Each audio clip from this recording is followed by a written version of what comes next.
Please concentrate. It's a very important topic.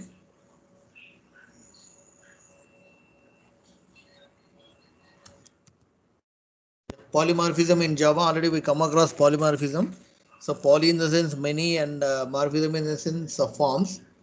So one method will behave in a different parameters in a different way. Like that, we can go for overriding a method or overloading a method, or sometimes you can overload constructors and so on. So these are the two ways in generally we come across. So first thing we done by means of method overriding or overloading, you can call one method with the name of name should be the same and having different parameters. Sometimes we may pass two parameters, sometimes three parameters, but the method name should be the same. That's a method polymorphism you can call. Next, constructor polymorphism. There you can have more than one constructor will be there in a class. You please recall the previous information. What is a constructor? Constructors are meant for to construct memory at the time of creating new instance. Right? Please go. Uh, Coming over here, there we can have two types of polymorphism here again. The first thing is the compile time and another one is the runtime. So compile time is the done method overloading, and coming to runtime it is a method overriding. So already we come across method overriding concept also. Overriding in the sense method name and method parameters, the return types, data types, and everything will be the same. The exact copy will be redefined inside the child. The parent will have, say for example, method display.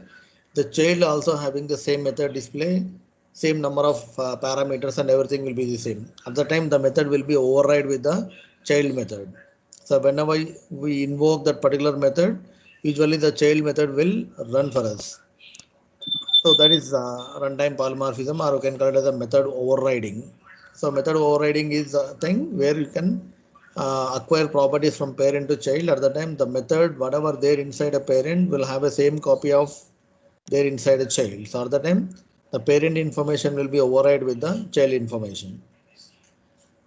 Right. So at the time, if you want to invoke the parent information, we use the super keyword.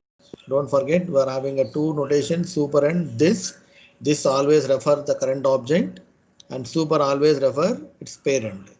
Whenever you want to invoke a parent data which is overridden, or whenever you want to pass parameters to the base class constructors, all the time we use super keyword. ఒకసారి అవన్నీ చూడండి అమ్మ, మరి వదిలిపెట్టదండి అది. With the support of those two things, we will see method overriding concept again once. Polymorphism. Sometimes the question may ask explain about runtime polymorphism. Sometimes they may ask method overriding concept. Right? So compile time in the sense the method overloading, whatever the methods you are defined with the different parameters, name should be only same. Remaining all are different. But here method overriding, everything will be the same. Right? So these method overloading will be decided at the time of compile time. While compiling a program, that method is defined in the program or not with appropriate parameters. If not, the system will give you error message. Coming to method overriding, here it is not the case. Everything will be defined, and it should be override with the child information. So at the time, which method is currently running at the time of runtime, that should be defined. That should be decided at the time of runtime. That should, you can call it as a method overriding or runtime polymorphism. So another name given to this overridden concept is dynamic method dispatch or runtime polymorphism. It's a very important question. Usually in even interview also, at the time of face-to-face interview or some other interview panel, they may ask the question, what is the dynamic method dispatch, or sometimes, or what do you mean by a runtime polymorphism, or sometimes how you are going to be achieve a runtime polymorphism, etc., etc. So the dynamic method dispatch, the name itself says you are dispatching a method dynamically at runtime. So which method is going to be run? We are deciding that information while running an application. Is my voice clear to you all? Hello? Yes, sir. Is my voice clear? Is it audible to you all? Yes, sir. Yeah. So dynamic method dispatch is a mechanism by which a call to an overridden method, A method అయితే over ride అయిపోయి వేరే మెథడ్తో ఉంటుందో, the call is going to be happen to that overridden method that should be done at runtime. So run time అంటే program compile అయిపోయి run అయ్యేటప్పుడు we're deciding which method we're going to be invoke. That should be decided at run time because it should be done achieved by means of runtime polymorphism. So usually it happen at overridden methods, not overridden variables. Such mechanism we can call it as a upcasting అంటాము మనం. So కొన్నిసార్లు అడుగుతున్నారు write about upcasting. So we are moving towards upcasting, or we can call it as a dynamic method dispatch, or we are invoking a method dynamically which is overridden, right, at runtime. Right. See a simple example here, the diagram. In Java, we can override methods, but not the variables. Variable, we can't override the variables, but we can override the methods, right? So this is the main advantage of achieving runtime polymorphism, right? So this is called upcasting. So ela achieve chesamante, see as a simple thing. We need to define a reference variable of a parent class. We need to define a reference variable of a parent class.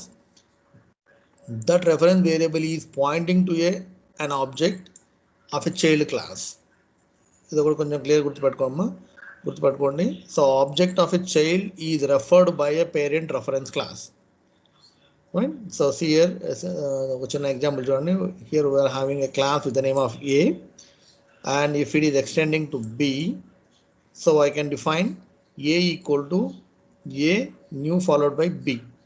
So b is a child class, but a is a reference of a parent class.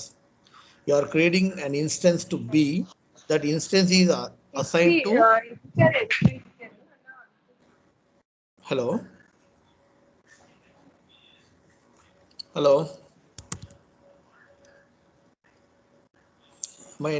any problem, Swati?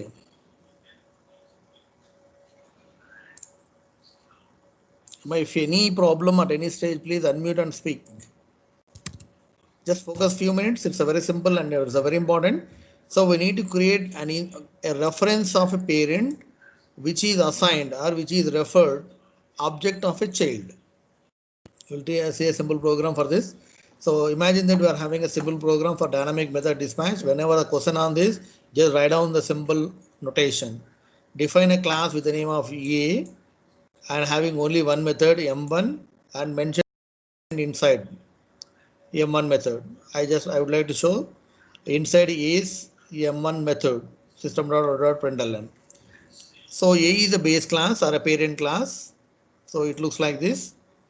A is a parent class having only one method with the name of em1 and which is inherited to B class. So now B is one more class. Now B will have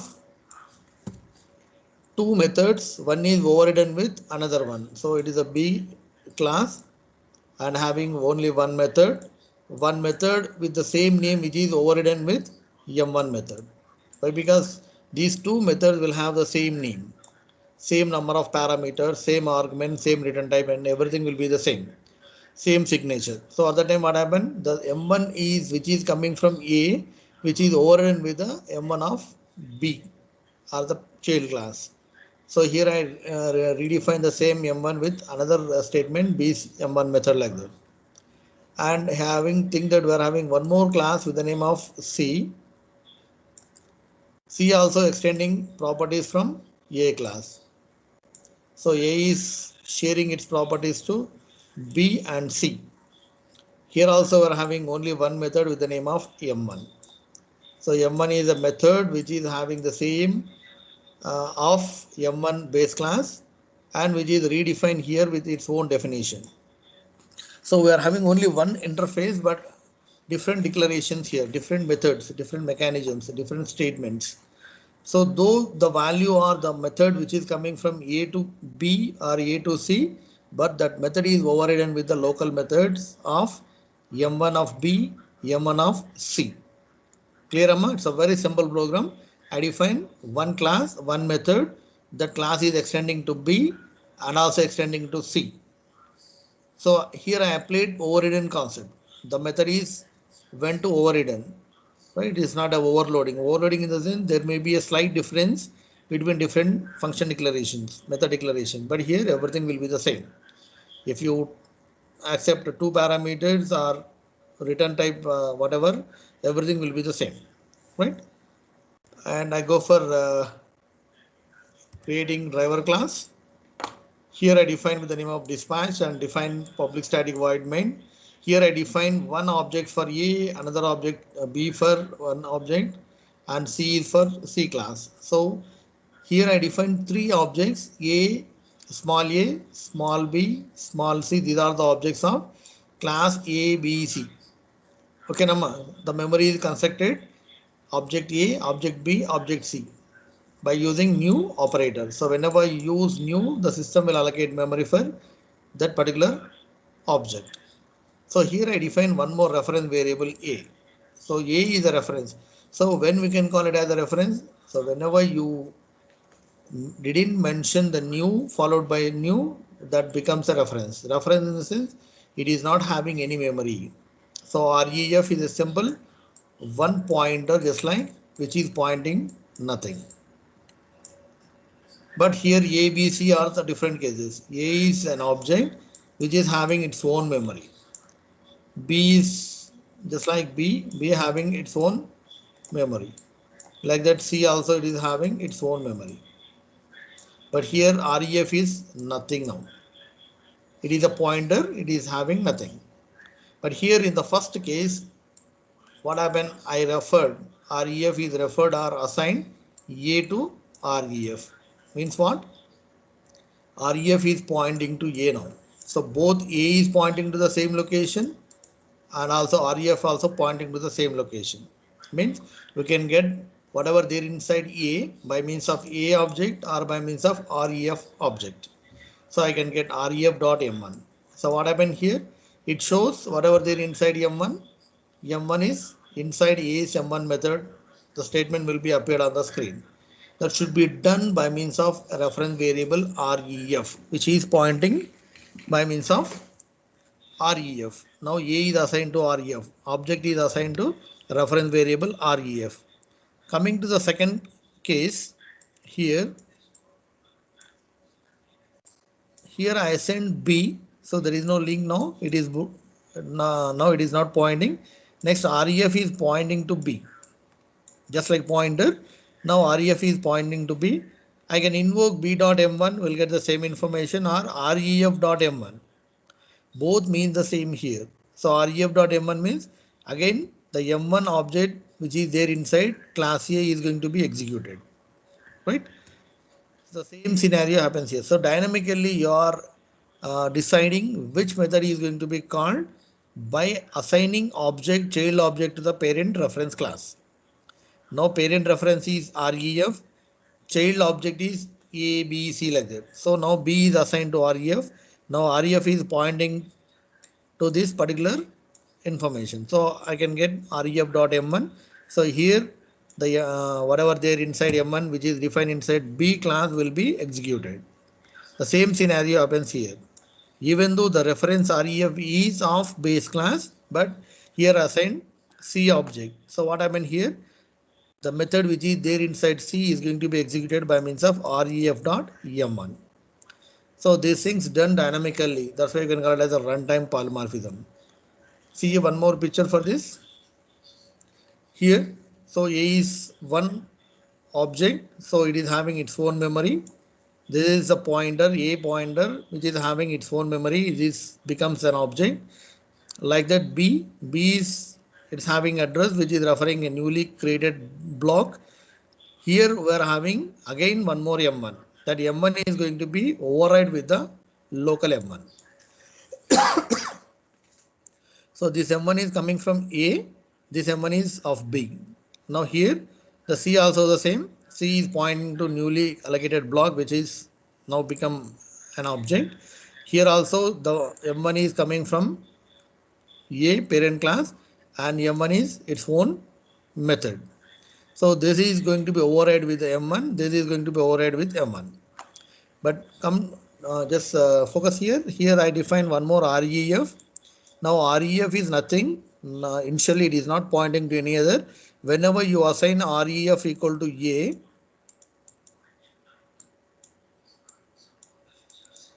now REF which is pointing to A object. So now REF also having the same, A also having the same address. So in that scenario, we can get M1 either by means of REF or by means of A dot M1 or REF dot M1 will get the same information.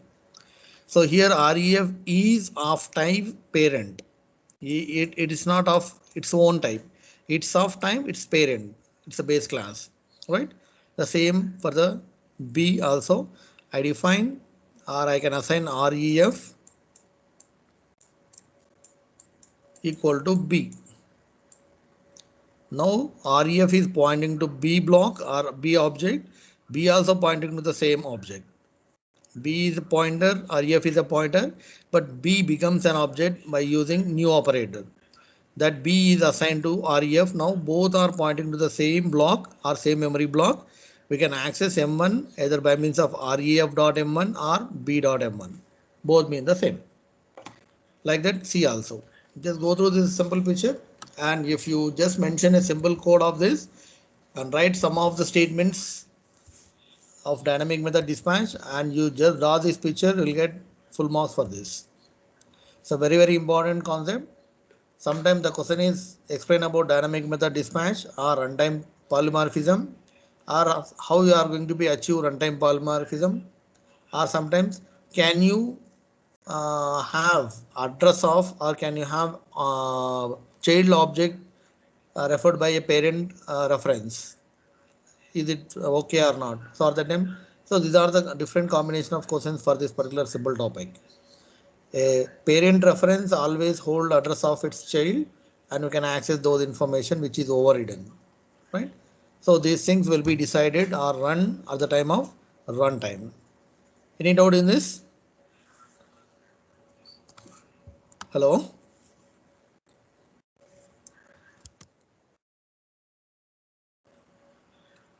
మా ఏమైనా doubts ఉంటే ఒకసారి unmute చేసి మాట్లాడండి. So next is static versus dynamic binding. So static binding is done during compile time. ఎప్పుడైనా గుర్తుపెట్టుకున్నామా, wherever we speak about static, static always done at compile time. Whenever you speak about dynamic, dynamic always done at runtime, right? Compile టైంని ఇంకా కొన్నిసార్లు early binding అంటాం, వీటిని run time వాటిని late binding అంటాం మనం, right? So private final and static methods and variables uses static binding, and overridden methods are bonded during runtime based on a different type of runtime objects. So whenever you are defining a private variable or whenever you are defining a final or static methods, all comes under static binding. So early binding. So these things will be decided before at the time of compilation, but overridden things will be decided while running an application.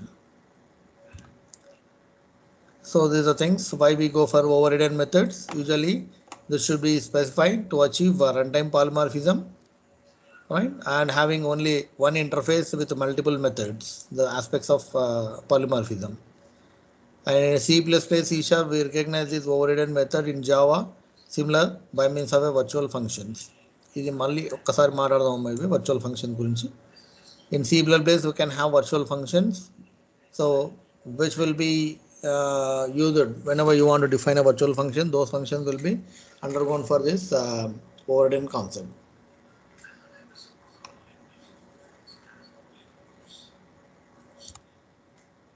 Any doubts so far?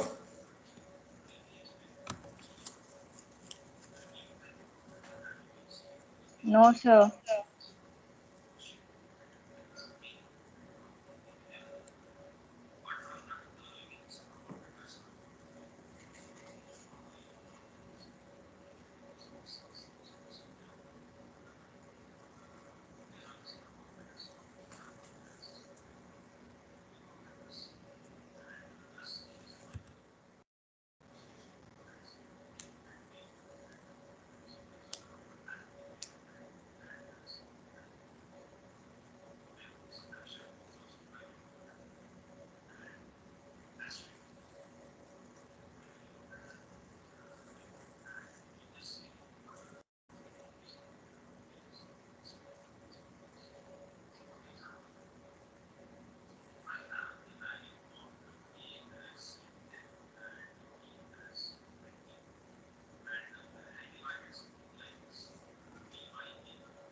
Okay, ma, shall I proceed to the next topic?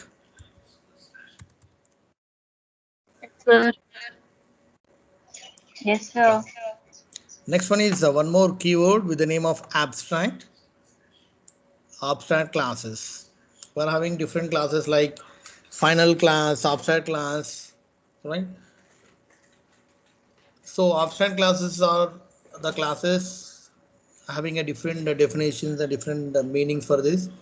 So abstract in the sense it is having certain what you can say abstract methods which is not which is partially defined class, or this is an abstract, it doesn't have a full information. We need to later we need to override those information with this particular abstract classes. Or sometimes the abstract classes are the classes which doesn't have any objects, and some statements these abstract classes always go for inheritance. So like these are the different statements comes under these abstract classes. So abstraction is a process of hiding the implementation. Actual meaning of this abstraction is we need to hide the implementation details and showing only the functionality. So say a simple example, we know pretty well about a laptop or computer or any electronic gadget. We don't feel what is the complexity there inside. Say for example, you are having a laptop, there you can find different keys and all. So whenever you press any enter key or any other, so what the function will takes place inside, how all these things done internally, we don't know. We just hide all those complexities, and you are providing only an interface where you are going to be interact with that particular mechanism. That's called abstraction. So we need to hide. Say for example, I want to do a call, so I can take the phone and I just dial the number, and once call is connected, I just speak to that particular person, and I just at the end I'll end this call. But the user don't know what happening inside, which protocol is working inside, how one end to another end is connected, and two persons are how they are communicating with each other. Those complexities never share or never exposed to the users. So we need to override or we need to hide all those complexities. Such things we can call it as abstract or abstraction, right? Say for example, I want to define one class with the name of say for example car. So I can define the functionalities of car. Say for example, car will have four wheels, one steering, the four doors, colors, engine, which fuel it is accepting. So like that I can define all the functionalities of that particular car, right? But I can give that information to a real world classes. Say for example, the abstraction of car is defined fully, whatever the functionality is there in that, but that is going to be implemented by means of a particular car company. Say for example, Hyundai or Maruti or whatever.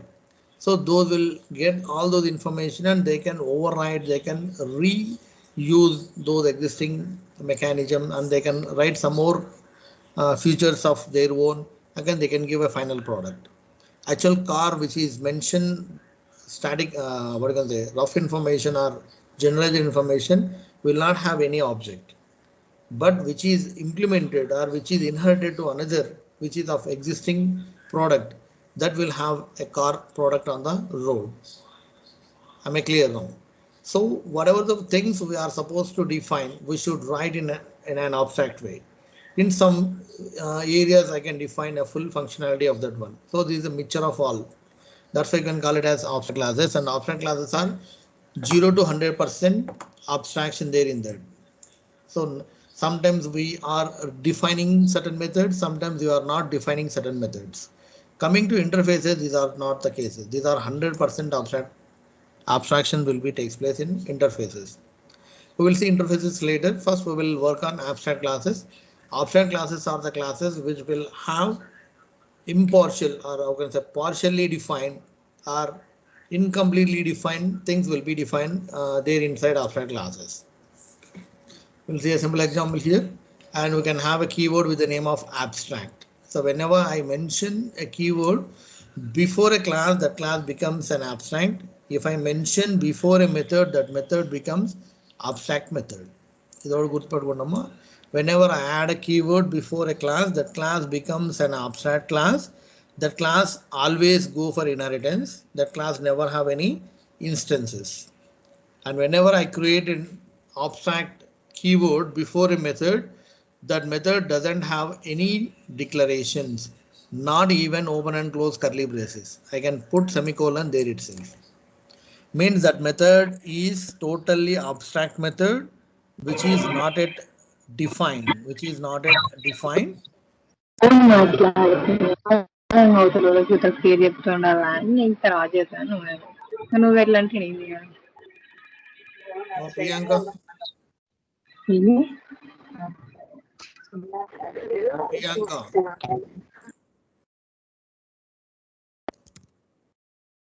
Come back.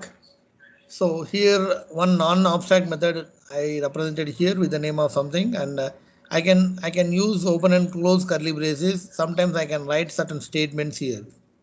That becomes a non-abstract method.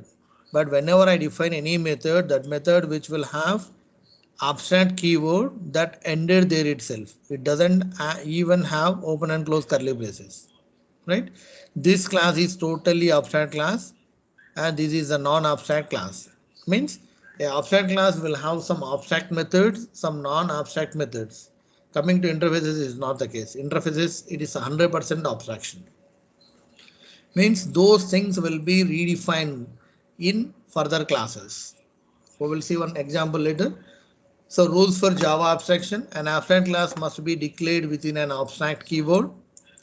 It can have abstract and non-abstract. It is a combination of both abstract and non-abstract methods. Sometimes some methods will be defined, sometimes some methods will not be defined. Only declarations will be there.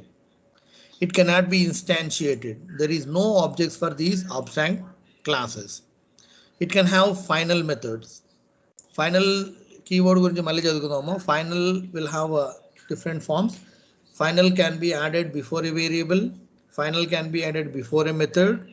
Final can be added before a class. Final variable, final method, final class. Right? Here in abstract we can maintain some final methods or final methods. So అవి ఏమి అనేది మళ్ళీ చెప్పుకుందాం. So whenever I add a final before a variable, the variable will become a final, or we can call it as the value of that particular variable will be final and fixed. If you add a final before a method, that method never go for overridden. Whenever you apply overridden, the system will give you an error message.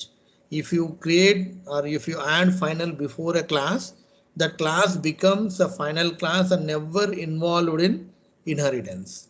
Right? అవన్నీ మళ్ళీ చూద్దాం అది next ఫైనల్లో. Next one, it can have constructors and static methods also. Abstract class also have some constructors just like a ordinary class, and also some static methods like public static void main, like that. You can have certain static methods even in abstract class. ఈ 5 points మీరు ఎత్తి ఈ syntax రాస్తే కూడా they'll give you 5 out of 5 marks. So very important.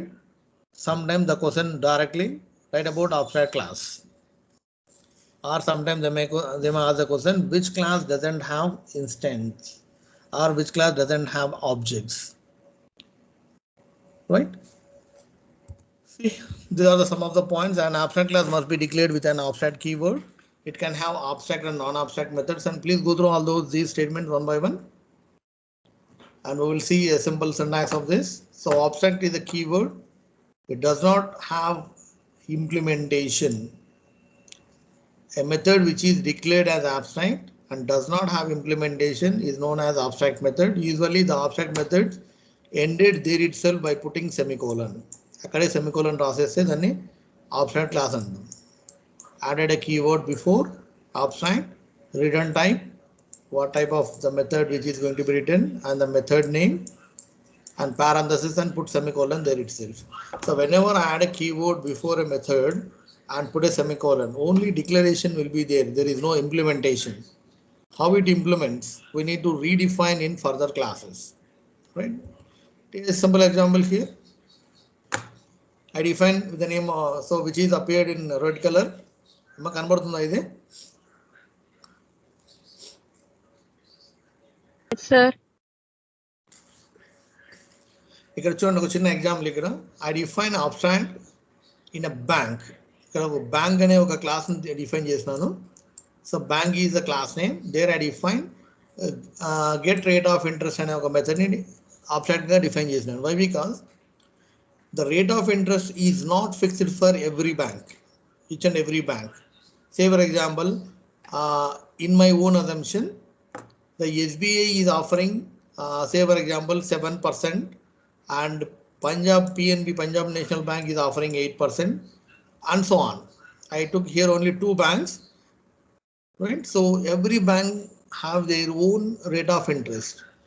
So at the time, if I make this one as a fixed, I can get a wrong calculations whenever I go for banking. So at the time I can make this method as abstract method. That method is defined inside abstract class. Now bank is an abstraction. It doesn't have any information, but it's saying that there is a rate of interest. What, how much, and everything will be redefined individually in separate banks. So here I define extends bank as same as we are getting inheritance, applying inheritance. Bank is going to be inherited into SBI. Now this SBI will have get rate of interest method. So we need to redefine, we need to redeclare with our own statement. So here I am just declaring the same method. Here I am returning the value 7. Coming to Punjab National Bank, so which is extending from bank, having the same method.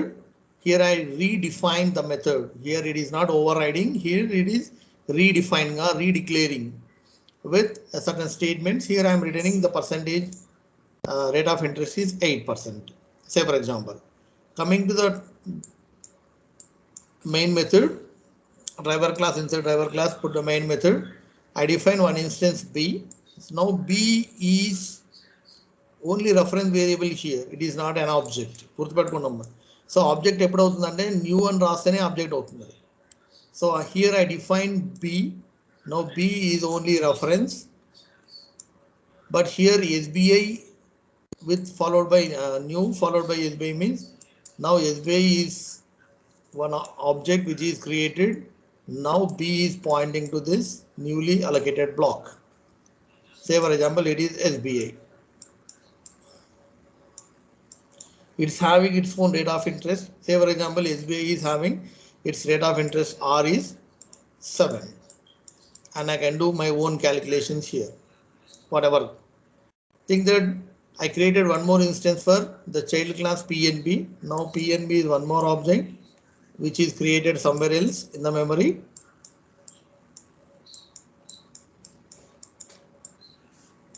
Right? Now next time it is pointing to the newly allocated block which is PNB and having its own rate of interest. Say for example, R is 8. I can do my own calculation with R.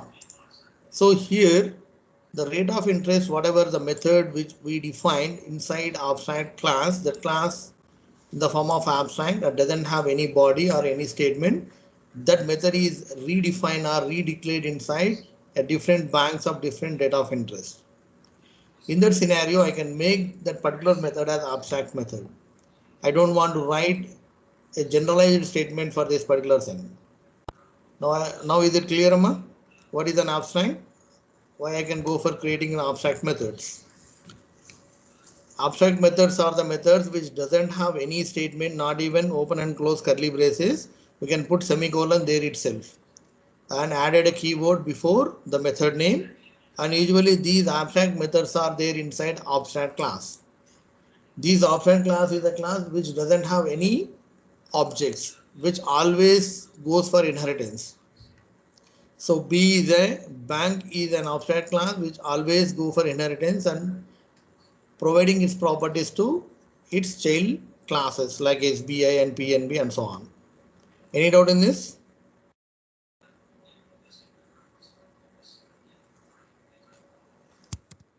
Unnara class lo? Oh? Yes, sir. Ajra? Divyanetri? Yes, sir. మిగతా వాళ్ళు ఎవరు respond అవుతలేరమ్మా? Yes, sir. These two topics are very, very important. Definitely, we may expect. If not, definitely these questions will be asked at interview. Without knowing these concepts, it's very difficult for us. Right? I'll take one more example and I'll end this session now with this. I define a class with the name of a bike. Usually bike will have, here I define one constructor and one method, abstract method run, and one general non-abstract method change gear like that. Right? So coming to define child classes Honda, and only one is defined, and I just inherited this bike to this particular company Honda, and then here I don't want to redefine change gear method, which is non-abstract method. I can only redefine the method which is run. So I can redefine run method only here. I can call create one instance for this. I can call run method and change gear method. One will run one after one based on the execution. Okay, Nama. So here I what can say declared only one method as abstract method, run method. It doesn't have any information in the parent class. I can redefine with my own definition here, right? So I can call those things, and which is non-abstract method I can call directly with its own object. ఒకసారి try చేయండి అమ్మా ఇది ప్రోగ్రామ్ని execute చేయండి ఇది. So abstract again, recall once, abstract is nothing but we are hiding the complexities or the functionality of that particular thing. Just we are giving only an interface. We are not supposed to expose all the things what are there inside that particular thing. How gear is going to be changed or how the program is going to be run. We are not. But how it is going to be run, the user can feel by just invoking the methods. Such things called we can call abstract, and usually the abstract class is having a keyword abstract. It doesn't have any instances. Always go for inheritance. Even it can have final methods, static methods, and so on. And whenever you define any method as abstract, we need to add a keyword abstract before the method and put semicolon at the end of the statement. Don't write any body related to that particular abstract method. Why? Because that method is totally abstract, that will be redefined inside child classes, which is inherited from parent to child. That's the main advantage of abstract classes. Any doubt in this?